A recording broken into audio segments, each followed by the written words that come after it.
Hello guys! Welcome to my channel. So for today's video ay gagawa tayo ng avocado sago con yellow.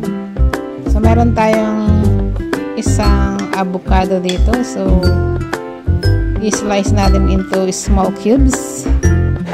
So dahil manipis lang ang balat ng ating napiling avocado, so tanggalin natin ng ganito.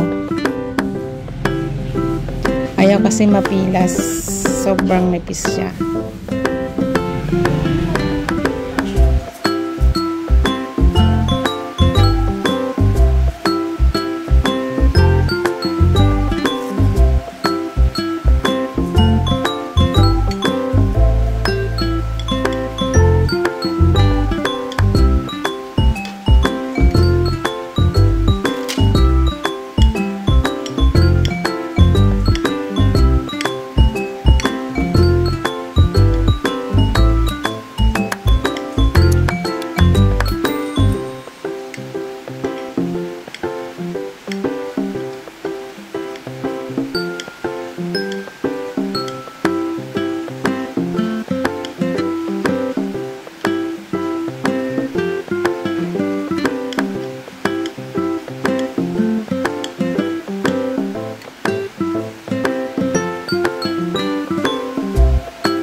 So after natin ma-slice, so ihala na natin sa ating sago. So mini sago siya. So pinakuluan ko lang yan hanggang lumambot.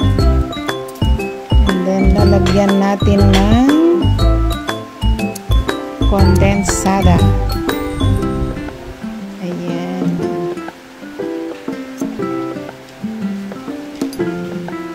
So lagyan din natin to ng yellow and mix well lang natin. Ganun lang kasimple guys.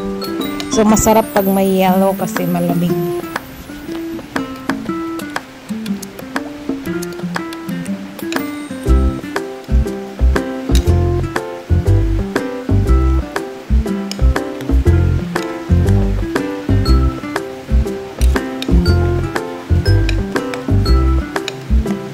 So yan guys, okay na siya. So thanks for watching. See you in my next vlog. Please like and subscribe. Bye bye.